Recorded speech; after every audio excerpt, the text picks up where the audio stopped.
We interrupt this program to bring you the Design Hustle podcast, conversations around successful design journeys. Take it away, Ali. Scott Parker, welcome to the show. Thank you. It's great to be here. I just thanked you just before we went online because it means a lot to me. And I was telling you that, there's some people that I'd love to hang out with and learn from. And I saw your profile, I saw your experience, and I thought it would be really, really fun to sort of call you in and ask you a few questions and get to know more about you. Thank you. It's an absolute pleasure to be here. It's an honor to be here. So thank you. Thank you. So, Scott, how would you introduce yourself to a non-designer? Oh, this has always been an interesting one, because I think as soon as you say, I work in design, people have a preconceived idea as to what that is. And typically you get, oh, so you design websites. Oh, you design this. Oh, you design that. And it's kind of like, it's not as straightforward as that. And I spent years trying to work this out. So how do I explain what I do? Because for me, design is so big and broad, and yes, it is designing websites. Yes, it is designing branding, but it's so much more. It's systems. It's all sorts of things and experiences. So I kind of looked at, what is the common thread through everything that I do? And ultimately it's about designing something, designing change in something so that the output, the outcome is different by my involvement to what it had been had I not been involved.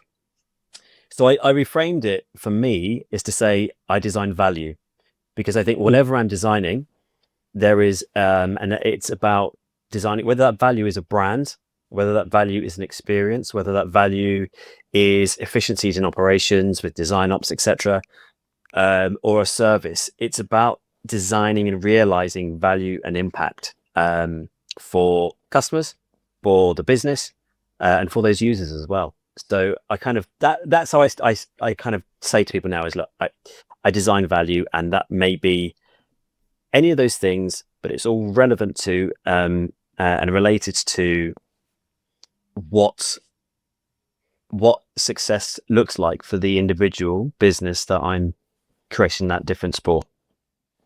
But that's okay. So I think for designers, that's an excellent definition, right? But I'm just wondering, like, when you sit with someone at a coffee table, right, and you try to explain that, like, it's like, oh, I add value by intervening into systems to bring about change. It could be in a product, it could be in a brand, it could be any form.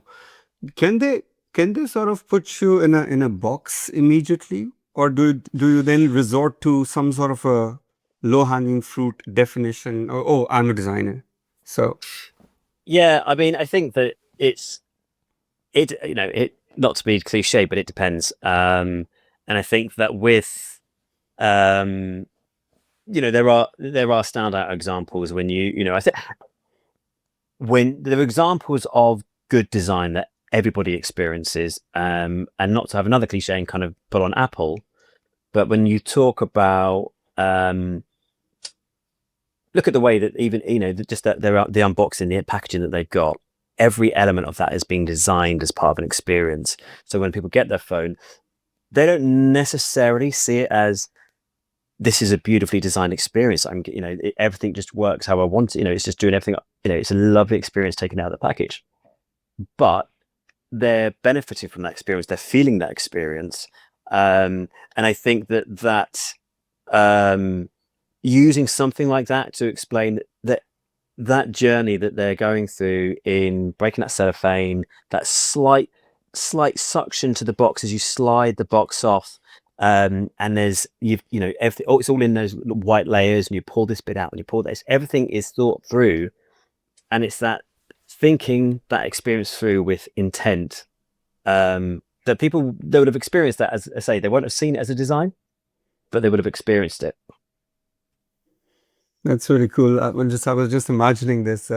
You're a great storyteller. I think that really helps, because once you start to explain an idea like that in such clarity, then I think anyone can try to, or at least get more access to what you're trying to say, right? At different levels. I think cliches work. Like, it's okay. Cliches are cliches because they work. So, and I yeah. and I think that ultimately with design, people see badly designed things all the time because we feel that and we notice it. But when it works well, when it's designed really, really well, we might not notice it because design, great design can be completely invisible. And so that point there, people don't necessarily notice they're experiencing a good design. They're just because things are doing what they expect them to do. And that works with all sorts of things. Even I've got an app, Body Coach app, which is training and cooking. What's one of the really lovely things it's got as a recipe feature, if you will, is that the screen doesn't turn off or dim when you've got the recipe open.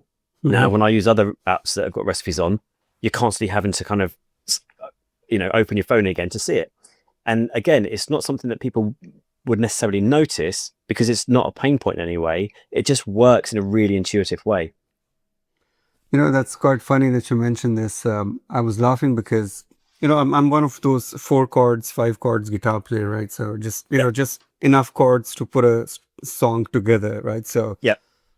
And then we used to have this app, and the free version of the app would just, it would just close every 30 seconds. You would open it, it would show the chords and everything. Then it would the screen would dim.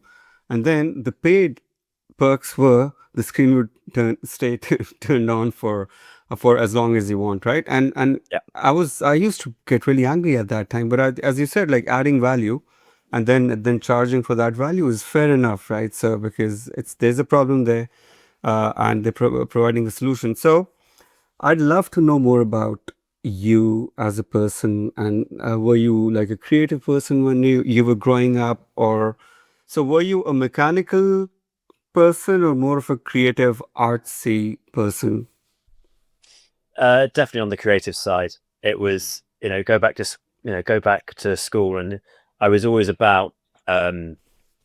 It was art design. I went to art school after my A levels, and I was thinking about this recently actually, that we talk about just before we started we were both talking about how long we've kind of been working in the design field, and it's over 30 years since I started studying design. So that was kind of GCSEs 1994. And I still say that I'm still learning, 31 years later, I'm still learning all about design. And I think that, going back to your question there, creativity in design, art was always my I guess my fuel, my fire when I was going through education. And then over the years, I've kind of started to bridge that with the kind of bridging creativity and business and that side of things as well. So was there someone in your family who was from the trade, as they say, or maybe an engineer or an artist or some? So I have quite a few kind of creatives in the family. A cousin who's an artist, an uncle who's a photographer, and there was always like for me an excitement. Was talking to them about creativity as a whole. So that was something that really fired me up, and I think that really what got me into it. And I was thinking about this recently. I used to go to a lot of gigs when I was a teenager, and one of my favorite bands, Manic Street Preachers, and at their concerts they would always have these wonderful. I mean, it's all very different now because you can do so many things with the screens these days. But back in the late 90s, they'd have lots of projections with quotes and visuals and all sorts of things going on. And there was, I think it was Faro Design that had done a lot of the Manic's work. And there was something that really kind of that connection of the music with the design, with that artwork, with that that expression that they were giving. That really kind of fired me, quite a bit in terms of really appreciating the impact of design. I was feeling it at, I was at a concert. I was seeing it. I was feeling it was all part of that environment, part of that experience. Hitting that multi-sense kind of experience. So kind of going through those teenage years of lots of music, lots of gigs. I was obsessed with album sleeves. I was obsessed with kind of, as I say, these kind of graphics, etc., that would be presented to me, whether it be the likes of those Manix gigs, etc., or others. And I hit a point where I nearly followed an architecture route myself. But I kind of decided, I'm going to go to art school and see how I go with that. But within studying art school, then into university, I was studying minimalism and modernism as part of that. And with that, I had a particular interest in modernist architecture as well, with Le Corbusier and Mies van der Rohe and all that kind of area, and all of that industrial architecture, and that kind of the brutality of that had really influenced me as a designer. I also then did a load of abstract architectural photography as well for many years, which was lots about taking photographs of everyday places and situations of architecture, of abstract things that people would walk past, basically. They wouldn't necessarily see. So I would try and show it from a different angle, in a way that would provoke thought and invite them to interpret what they thought it was. So all of these things kind of tied together in terms of how I wanted to, I knew whatever career I was going into, I wanted to be creative. I wanted there to be something whereby whatever I'm doing, there is a tangible creative output, an outcome that is changed because of what I've contributed to that. And that's a thread that's run through my career ever since, really, is that I want to create change, create a difference. That's pretty cool. But I can imagine as a young person growing up and getting into, let's say, an art school, and then into university, were you aware of what career paths were available to you as a creative at that time, or you just went into a degree program and just said like? I knew that what kind of things I could go into, but I knew from 14 that I was going into graphic design. That's where I was starting. I knew that's where I was going to start my career, and it was a bone of contention once I left university with my family, because I could get freelance work, but I struggled to get a permanent role. And I remember my parents said, "Look, you just need, you've got a degree, you just need to get on a graduate scheme somewhere." And I was like, "No, I'm gonna work in a creative role. I'm gonna work in design. This is what I've studied for. This is what I've dreamt of, that's what I'm going to do." And so, whilst I knew at art school and at university that there were various different things that I could go into off the back of that education, I knew that I wanted to, at that point, I'm going into graphic design. But I think that was something that was really, really impressive about where I studied, was that it wasn't just a case of being taught this is exactly how you do things. It was a case of we were being taught how to think about things, how to think creatively, and how to develop our own creativity. So yeah, I knew that I was going to go into graphic design, and then from there I've kind of springboarded into other areas of design as well, in the last 20-25 years.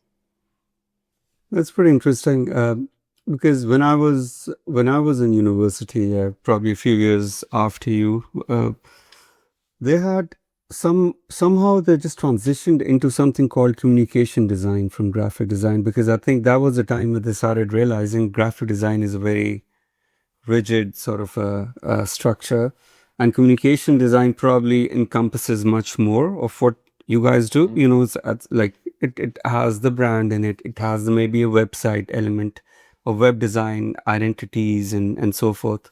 So, and I'm guessing like every time I talk to someone who's come through this, like late 90s, early 2000s, mid 2000s, and every year things changed, right? Every second year there was like a new thing that came up, and you had to then learn what that new thing was and understand what that new thing was, and try to find money, as in find work based on that. So what was your journey like? It was. Do you know what? It was tough. It took me a good few years to land a permanent role in design. And so one of the, one of the things that I did to enable my kind of pursuit of design was to take on all sorts of different jobs at the time that would fit around freelance work and client work. So if things were quiet, I could do something else. I temped for a bit in office admin. I worked on builder sites. My father's a carpenter, so I would work on building sites and do all sorts of different things to mean that I could work maybe part-time at the time in some freelance design, which would then enable me to continue doing that and pursue those goals. Yeah, I can't remember what the rest of the question was. No, it was exactly the same. Like, the struggles of actually finding yes. work. Yeah. Yeah, the struggles. Yeah, absolutely. So it wasn't easy, and there were so many applications back then. And I remember I had in fact I've still got my collection of design weeks going back from late 90s through to early 2000s. And when I in one of my previous jobs, I took all my design stuff in, basically all my design magazines, my books, etc., for the team to be using as well as reference material. And I was flicking through it, and I found all these kind of junior designer roles that I'd circled and stuff. And it had been tough to kind of to find that role. And to be honest, I remember thinking that I was in the minority of those of us that had graduated at the same time. I remember thinking, everybody else has got a job in design, and I've not managed to land one yet. I was totally wrong. Everyone's gone off and done different things. Some of them have stayed in design, some of them haven't stayed in design. But it's that whole thing of what you see, what you're feeling and experiencing, you may feel is just you're alone in that, but actually you're not. Many people are feeling that. And I've spoken to many young designers recently through mentoring, etc., who are having some of the same sort of challenges that I had when I started out. But I think that the other challenges that were around at the time, I think it's a different world. We didn't have the social networks in the way that they are now. We didn't have the online portfolios as they are now, and so it was completely different in that sense, but tough. I hear you. Thanks for sharing that. Yeah, I can only imagine that a lot of other people who went to university with you in different disciplines, right? Doctors, engineers, and all of that. So somehow their career path is pretty much laid out. So it's almost like you go out of a factory and you hit the market, and you expect it to do X amount of years, and then you'll probably climb up or look for another job, get a salary bump, and so forth. This is how the whole industry works. Yeah. I feel we were shortchanged as designers, because even the designers didn't know what they were doing. These design courses were obsolete, and I still feel like I don't think it should be a degree now. This is what I feel, because I think there's so much to learn, and it's constant. That you should have some sort of rolling courses, trainings that people should be able to get in, get their hands dirty, and then try to find their way. Because what's the point of learning Photoshop for 4 years? So, Yeah, it's a fair argument. Hmm. I think that the things change much more rapidly now than when I was when I was studying. And I think that's good and bad. I think it's great that things are changing quickly. I think the problem that I feel with a lot of the stuff at the moment in terms of courses, etc., is there's just so many. There's just so many, and some of them maybe don't prepare designers in the right way. Some of them maybe are contributing to a low bar to entry, and with many other factors such as access to the kind of the software and things like that. That it's what folk are getting is the means, but not necessarily being taught the skills and experience behind that and the know-how behind that. And I think that courses, it's funny because when I was first hiring many years ago, I used to think like I'm hiring a designer. They need to have been kind of university educated in design. Because they need to know what we're talking about with grid systems, typography, etc. They need to know all these things. Now I reflect on that. Now I'm older and say, well, actually, younger me was wrong. That's not necessary. It's useful for sure. 100% it's useful, but it's not necessary. And when I was hiring, I've hired designers or UX designers specifically. Some of the best UX designers I've hired came from. I had one that was a fashion designer previously. I had one that was a cognitive scientist.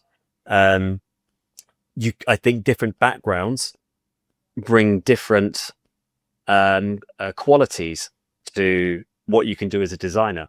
No, there absolutely needs to be an understanding of the basics, the heuristic, understanding how design works. And I think that's something that's really important that is kept hold of, and the people really champion is that there's a lot of psychology and science in design that I think that is prone to getting lost along the way. I think with which is where the right training is really, really useful, and that the training could be formal or informal.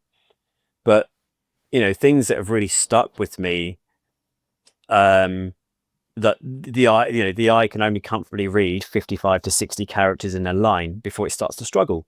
So that's why we start bringing columns in, and you start then having it makes it much. And again, people talk about UX from a digital perspective, but I look at it from it's across print as well. Ultimately it's the experience of using, let's say even a brochure, right?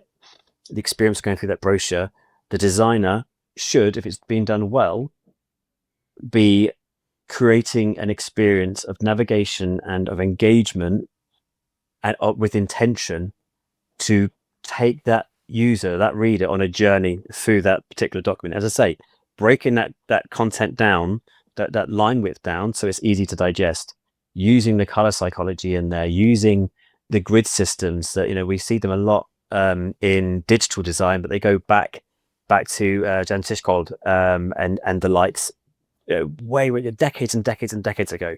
So I think there's a lot of science there, and I think it's really important that any training going forward from here acknowledges the kind of the science and the theory behind how design works. I think that's really important.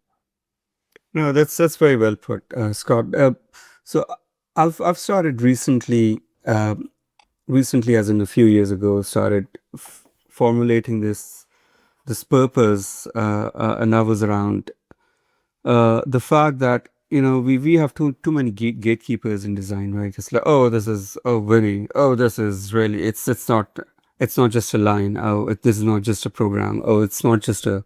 So because there's this insecurity of the output that we produce. It's like a logo. Oh, no. It just took us these 50 pages of the story, and then in the end you have this. So you have to produce almost like rationalize the design, right? And it's because of this insecurity that we have as well. Like, oh, okay, we can't really charge the client for that money, right? So I feel like everyone deserves the basic unit of problem solving frameworks. They need to learn that.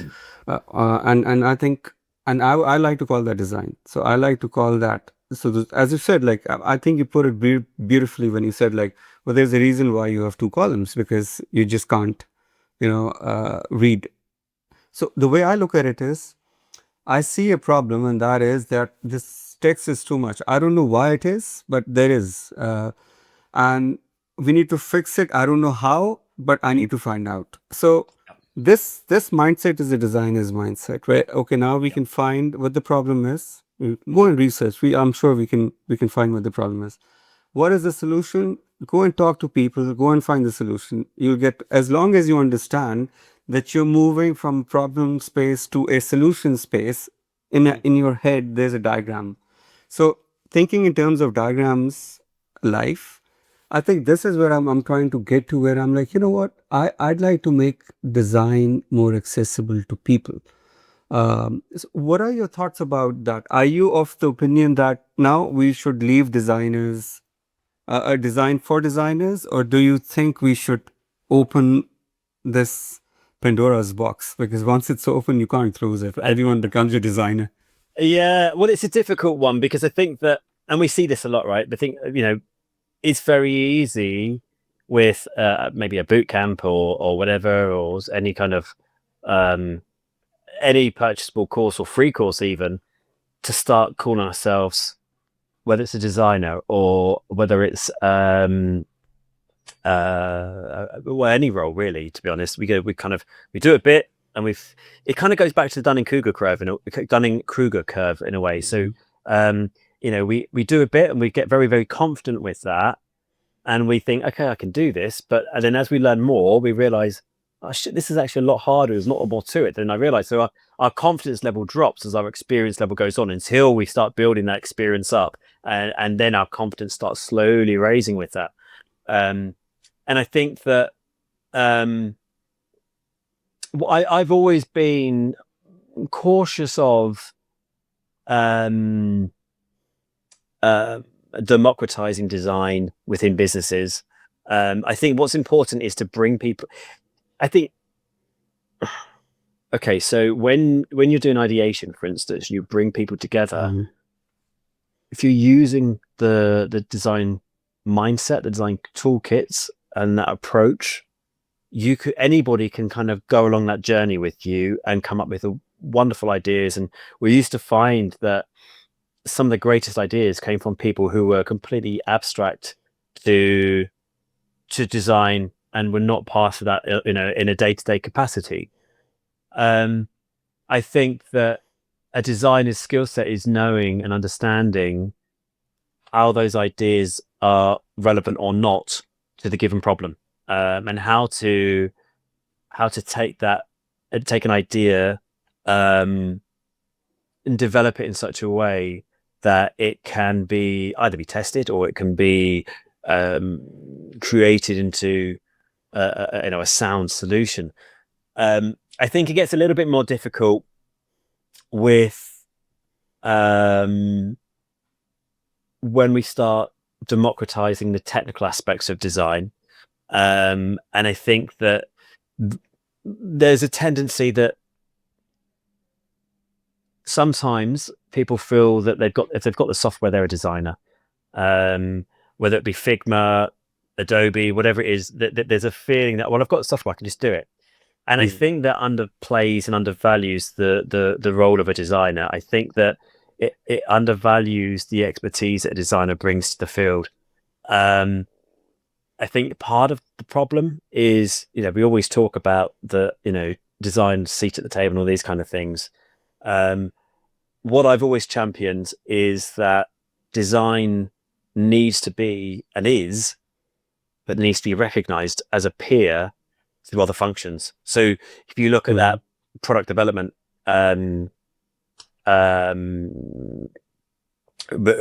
collaboration, you got the product, you got your product owners, you've got your engineering team, and you've got your designer, and they've got to work on. For me, they've got to work on. They all bring different expertise and different perspectives to that kind of relationship, and they've got to work on a par.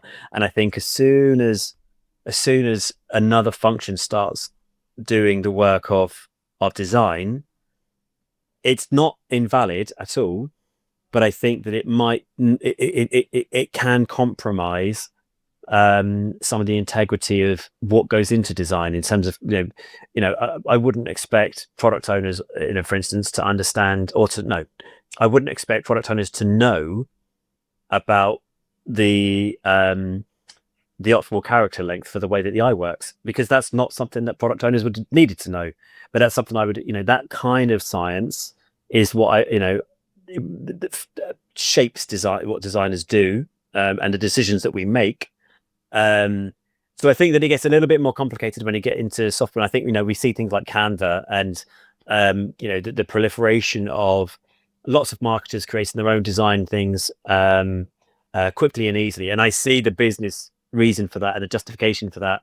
I think it's a different type of design to professionally designed stuff. But I don't think I don't mean that in a way of as a gatekeeper at all. I think that it's just a case of if anybody that's coming into design, I think I would encourage to embrace and learn and understand design for what it is, and for what it can be, and to really look to the right voices, look to the right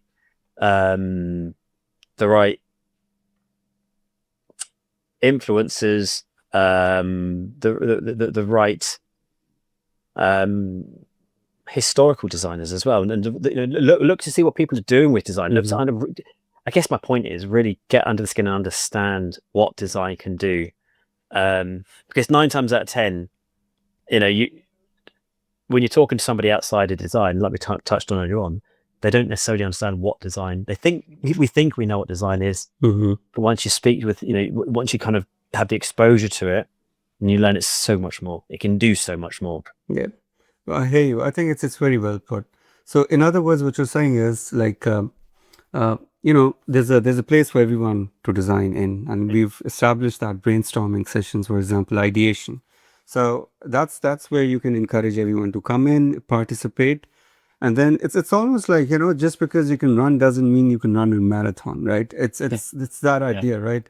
Yeah. And the moment 5 kilometers later, you're like, oh, this is harder than it looks.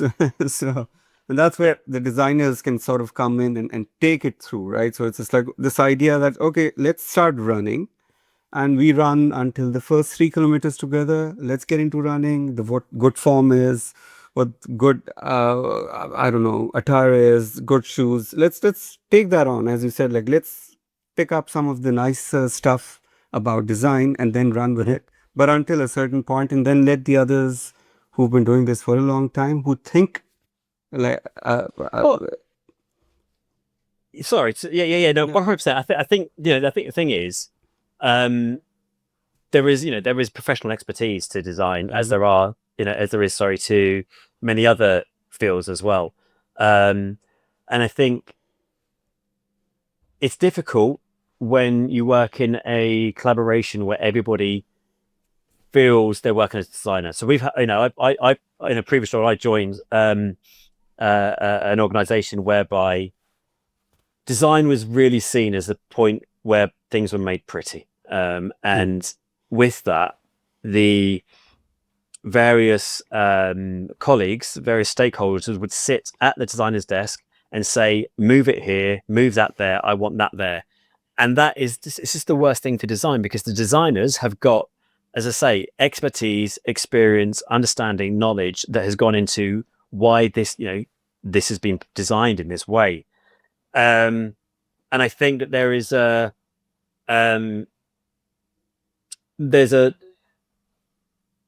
little bit of knowledge can be very dangerous, because I think that we can be overconfident.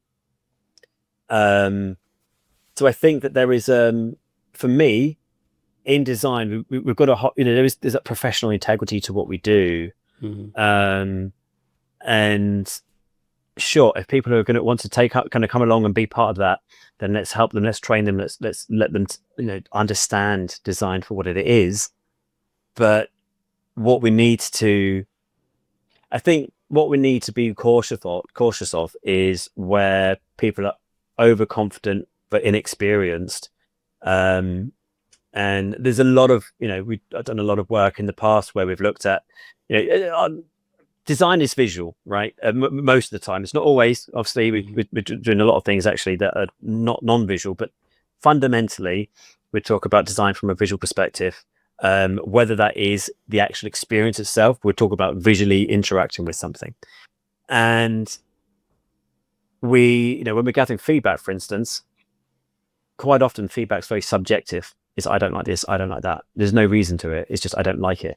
And we need to move to objectivity. We need to move to, okay, so this is what you set out to do. Well, this is what this product sets out to do.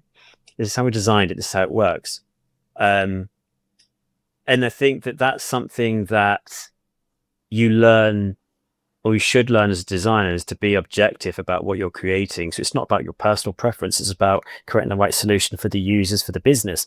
And I think that, if we, I think it's one of the things to be mindful of, I think, when more and more people are getting involved in design, is that it isn't about what the person likes. It's about the user. It's about the business, and keeping that objectivity there.